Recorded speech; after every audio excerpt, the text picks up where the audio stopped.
Cinema দেখতে গিয়েছিলাম আর popcorn খেয়েছিলাম, কিন্তু পপকর্ন যে প্যাকেটটা ছিল সেই জিনিসটা কিন্তু পেলিনি।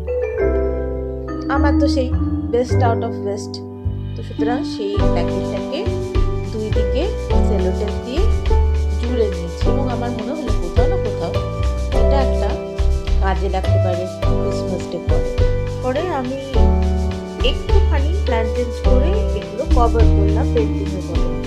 পেন্টিং করলে হয়তো একটু ক্লামজি হতো, সেই জন্য এটা চারিদিকটা আমি যা যা পেপার ছিল যেরকম ছিল ডাজন্ট কোয়াইট ম্যাটার সেই কালারে ঢেকে দিলাম। এই যে আমি এটাকে কভার করে নিয়েছি। এবার ওই যে বাজারে পাওয়া যায় যে সবুজ রাংতার মালাগুলো, ওইগুলোকে চারপাশে সেলোটেপ দিয়ে জুড়িয়ে দিলাম, মানে ওর দিকে ওর উপরে পুরো রাউন্ড করে দিলাম। সিম্পলি সেলোটেপ দিয়ে আটকে আটকে ওটাকে ওই কোনটার গায়ে আমি পাকিয়ে নিলাম। হয়ে গেল। এরপর আমি যেটা করব, এটাকে ওপরটাকে সেলোটেপ দিয়ে আটকে দিলাম। এবার আমি কি করলাম, আমার কাছে গ্লিটার পেপার ছিল যেটা ইভা ফোম বলে, ইয়েলো কালারের, তাতে আমরা স্টার রেখে নিলাম, কারণ উপরে একটা স্টার দিতে হবে।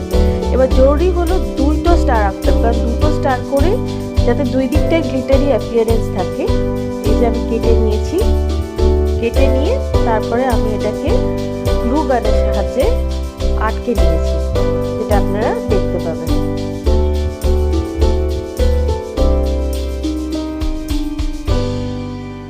এই আমার কাটা হয়ে গেছে, দুটো স্টার কাট আউট। এগুলোকে একদম এক্স্যাক্ট সেম বানাতে হবে।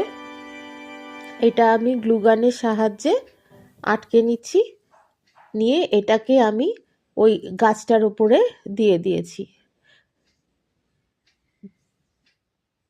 এবার আমার ছোট ছোট স্টার স্টিকার্স ছিল, স্টার ঠিক নয়, ফ্লাওয়ার কালারফুল, ওইগুলোকে ডেকোরেশন পারপাসে দিয়ে, আর ক্রিসমাস ডেকর্স হয় যে অনেক রকম, সেগুলো এই যে বেল এক্সেট্রা এগুলো আমরা দিলাম। আচ্ছা, তলায় একটা বেস বানিয়ে নিয়েছি কার্ডবোর্ড আর তুলো দিয়ে।